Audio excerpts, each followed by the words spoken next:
चंद से मन के पूर्व जो होती है उसे देह संघात कहते हैं, जिसमें आंख लगा हुआ है हमारे शरीर में, कान, जगह जगह पर यंत्र लगा, वो यंत्र शुद्ध होता है।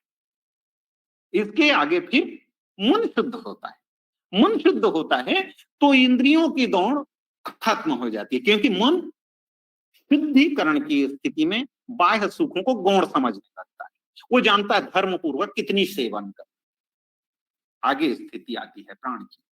तो प्राण की स्थिति आती है तो स्वामी जी कहते हैं, मन व प्राण एक साथ में राखो अंतर भेद, मन व पवन फिर थक रहे सुरति अधमुख खेद। मन को स्वामी जी ने पकड़ने के लिए भूमि दिया। हम साधन करें, दृढ़ होकर साधन करते हैं। साधन करने में तो आनंद तब आ जाता है जब साधक 3 बजे बिल्कुल उठ जाता है। हम सब की गति नहीं है, हम सब संसार के राग द्वेष में ही, भोगों में ही लगे। स्वामी जी कहते हैं बिल्कुल ब्रह्म मुहूर्त में 3 का मतलब 3-5 नहीं होता है। संसार में 3-5 नहीं करना। मुझे लगता है यह साधुओं की ही भाषा है। 3-5, अरे 3 तो 3-5 नहीं करना, 5 नहीं करना है। तो 3 बजे साधन में बैठना है, ब्रह्म मुहूर्त के साधना है। वो तो आनंद इतना रस से भर देता है कि दिन भर एकदम शरीर को मदमस्त कर देता है, शरीर की मोटापा को भी जला देता है, जठराग्नि को तेज करता है, मन को तो शुद्ध करता ही है, लेकिन बाह्य सांसारिक जीवन एकदम शुद्ध हो जाता है। इसको कहते हैं शुद्ध। तो सुख देह को मिलती है। यदि सुख सही दिशा में नहीं है तो दुख और बंधन का कारण है। वास्तविक सुख अनुभव अनुभूति आध्यात्मिक जीवन में जब हासिल होता है तब आनंद का क्या कहना। तो अशुद्ध मन की शुद्ध गति के लिए हम भजन करते हैं और अपनी भूमि पे साधन करते हैं। जब साधना होती है, प्राण हमसे साधन करते करते, जैसे हम अभी संत प्रवर जी के आदेश अनुसार साधन करने लगे, तो हमें आदेश हुआ कि अपने प्राणों पे ध्यान रखें, आती जाती श्वासों पे अपनी चेतना को लगाएं। ये उपदेश हो गया। सदगुरु व्यक्त अव्यक्त रूप से हर समय उपदेश करते रहते हैं। संत हर समय उपदेश करते, उसे स्पर्श करने, हमारा मन पवित्र होते जाएगा, स्पर्श होते जाएगा।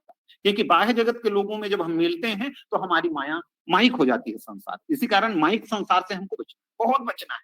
माइक संसार में किसी भी दुनिया के लोगों से बचने की हमेशा कोशिश करना है। जहां तक हो सके सांसारिक जीवों से बहुत भिन्न रहना चाहिए, क्योंकि संसार के लोग जो उपदेश प्राप्त नहीं किए हैं वो माया को देखते हैं और विहंगम योग का साधक उस दिव्य चक्षु की प्राप्ति की ओर अपनी नियत लगाए रहता है, अपनी भक्ति को दृढ़ करने। भक्ति की स्थिति जब श्वास की स्थिति अर्ध को छोड़कर अपनी स्थिति में प्रवाहित होती है, सुरति जिसे पंचतीर्थ कहा, क्योंकि समय अभाव है। पंचतीर्थ जो है शरीर से मन, मन से प्राण, प्राण से सुरति, सुरति से आत्मा। इन तीर्थों में स्वामी जी ने स्नान की युक्ति बतलाई है।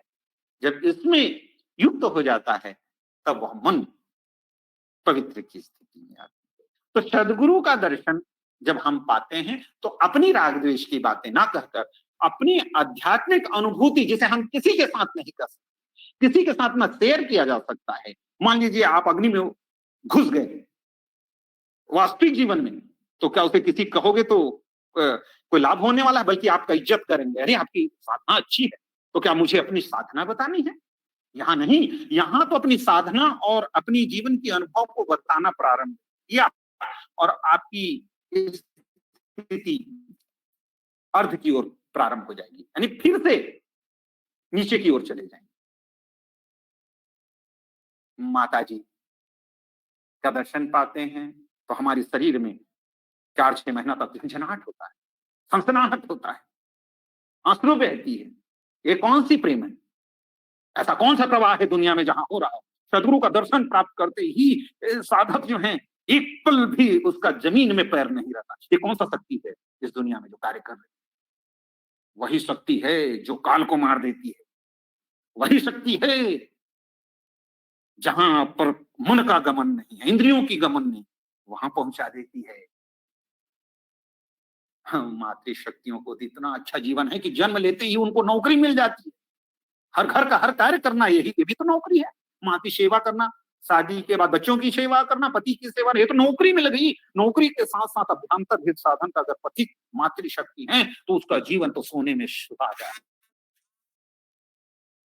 उनका तो जीवन सोने में सुहागा है। पुरुष तो अपने जीवन भर लगा रहेगा, उसको तो अध्यात्म प्राप्त हो गया तो दृढ़ता तो प्राप्त करेगा सेवा सत्संग भजन से। किंतु माता की शक्ति देखिए, माता का जीवन देखिए कितना पवित्र है, कितना शुद्ध है। और मां अगर ना होती तो बच्चा को जीवन ही नहीं मिलता। आपने देखा कृष्ण की, भगवान कृष्ण की उत्पत्ति कैसे होती है, उसको मारने के लिए कैसे ढूंढा जाता है, मां ही रक्षा करती है, तब बच्चे की प्राण और पूरी जीवन मिलती है। प्रेम कहां से प्रकट होती है, मां और शिशु से होती है। जब अध्यात्म को भी हम जानना चाहते हैं तो गोद आता है, देव सदा फलदुभ्या। गोद, जब हम गोद में सदगुरु के बैठ जाते हैं, अर्थात गोद की जब बात आती है तो माँ की गोद आती है, माँ की गोद आती है तो नारी की बात आती है, जब नारी की बात आती है तो प्रेम की बात आती है, प्रेम की बात आती है तो प्राण की रक्षा की बात आती है, जब प्राण की रक्षा की बात आती है तो जीव के उद्धार की बात आती है, जीव के उद्धार की बात आती है तो सदगुरु की याद आती है, जब सदगुरु की याद आती है तो जीव का कल्याण सुनिश्चित। कितना सुंदर जीवन है, कितना अच्छा सत्संग है। हमें सत्संग हमेशा करना चाहिए। और कहने को तो आनंद बहुत है, अध्यात्म को तो सात समंद की मस्ती करूं लेकिन सब बटराई, तो धरती सब कागज करूं गुरु गुण दिखा। क्योंकि अभ्यंतर भेद साधन पथ है। हम सबको गुरु के शरण पाने के लिए जो गुरु ने उपदेश कर दिया बस वही हमारे लिए, हमारे सत्य नाम धन खेती। और ये खेती में नफा बहुत है संतन, और मन के बैल सुरति हरवाहा, जब चाहे तब जो 24 घंटा आप शांति पाठ करिए। शांति पाठ का अर्थ क्या हमें मालूम है, बहुत शांति में शांति हो, आप शांति से शांति। स्वामी जी कह रहे हैं पूरे शांति पाठ की एक एक शब्द में वो शक्ति है। आप शांति पाठ कर दीजिए, घर में अगर आपके अंदर कोई विषधर कोई जीव भी घुस गया है अपने आप शांत निकल जाए। अगर कोई उदंडता कर रहा है घर में और आप शांति पाठ कर दीजिए, शांत हो जाएगा। आपके जीवन में कहीं खलबली मच रही है, आप खाली चलते फिरते उठते बैठते आप शांति पाठ कर लीजिए, आपकी जीवन की अशांति दूर हो जाएगी। हम तो मन में सोचते रहते हैं इसका समाधान पाएं। समाधान क्या करेंगे, ये दुनिया तो ऐसी है जो कुछ चाहती ही नहीं है। यहाँ तो माया है, हर कोई अपने आप को श्रेष्ठ बताने लगा। जो कुछ श्रेष्ठ है वह गुरु की साधना करती है। हम सबको अपने जीवन को सफल बनाना है। ऐसे सत्संग में मुझे उपस्थित होने का सौभाग्य प्राप्त हुआ। आप सबको प्रणाम है। चूंकि सत्संग है, सत्संग में समय की मर्यादा है, मैंने समय ज्यादा ले लिया और सत्संग तो भी प्रारंभ हुई ही नहीं है। तो मैं चाहूंगा, मैं आप सबसे अनुमति चाहूंगा और निवेदन के साथ क्षमा याचना भी चाहूंगा कि मेरे से वाणी में कोई भी त्रुटि हुई हो तो आप सब मुझे एक बच्चा जानकर क्षमा करेंगे। और मैं सद्गुरु सत्ता से प्रार्थना करता हूं कि जो भी सत्संग में उपस्थित हैं, सभी संघर्ष कर रहे हैं, सभी को आध्यात्मिक शक्ति प्रदान करें। मैं सद्गुरु सत्ता को कोटिशः प्रणाम करते हुए अपनी इस व्यक्ति वाणी को सद्गुरु चरणों में प्रणाम निवेदित करते हुए यहीं पर विराम देता हूं। आप सब